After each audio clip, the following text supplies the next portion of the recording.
Welcome back, Nerd Nation, to Nerd Notify, and today we're talking Guardians of the Galaxy 2.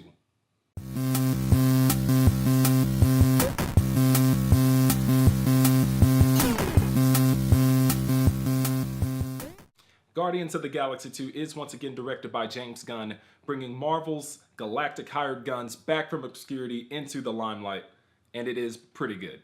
And with the likes of Baby Groot, it seems they are destined to just completely obliterate the box office this weekend. I mean, seriously, look at Baby Groot. Yep, look at that face.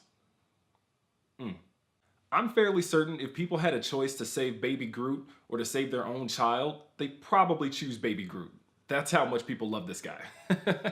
And with that being said, I actually had a pretty good time with Guardians of the Galaxy 2. It was a ton of fun. There were some insane visuals and some pretty solid performances throughout. Guardians 2 brings back, of course, Star-Lord, Gamora, Drax, Rocket Raccoon, and Baby Groot as they are hired to take out an intergalactic being before being set on their own new adventure revolving family. Now, because I don't want to go into too much, really diving more into the story I think would ruin people's enjoyment of the film, so I'd rather not talk about any other details besides that. I'm going to leave it at that and let everybody get their chance to see it, maybe going into a spoiler review later if that needs to happen. Again, the message of family is probably the biggest thing that you'll notice going into this. You're going to hear it a lot. It's going to be tossed around quite a bit. There's some delving into backstory of other characters, which really tries to lend to this overall feeling of, again, family.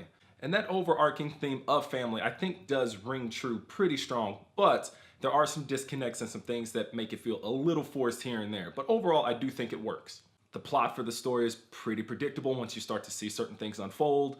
The dialogue does lend to some development, but only in small instances, and I feel it doesn't bridge 100% into the first film. Either way, it's still going to be a good ride, but I felt like there were some missed opportunities there.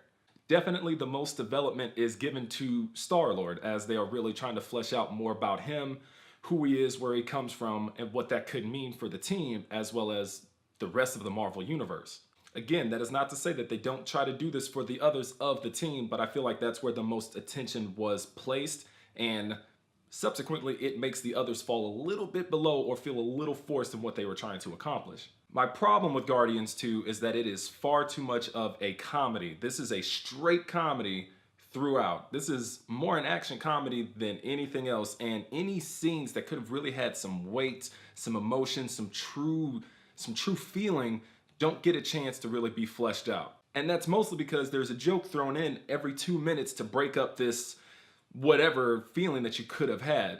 So that is what causes this to fall, I think, below Guardians of the Galaxy 1. Now again, this is not me trying to bring the movie down. It is a ton of fun. It is incredible to watch. There's some crazy obscure references for Marvel fans and really Guardians fans that are going to blow people's minds. So it's 100% worth the watch. I highly recommend people to go see this in theaters. But will it take the place of being the better of the two films? In my mind, no, it doesn't. My standouts in this movie 100% are going to go to Rocket Raccoon and Drax and Mantis. Those three were just solid.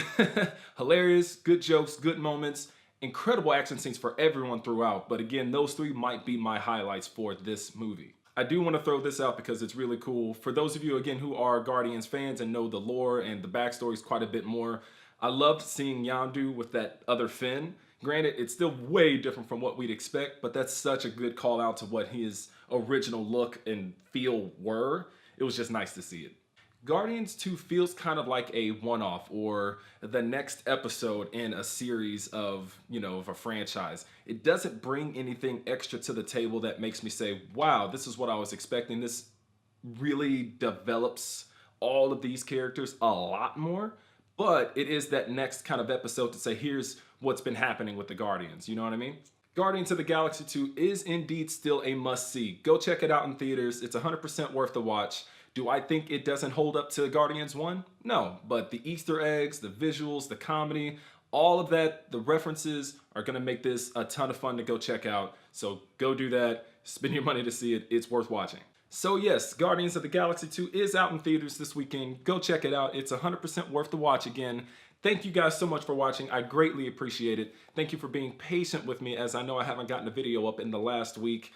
Work has finally started up for me. Things are getting hectic. My schedule will work out. I will get more videos out for you guys, I promise. Again, thank you so much for watching. You guys rock. Don't forget to hit that like and subscribe button. You've just been notified, peeps. Peace!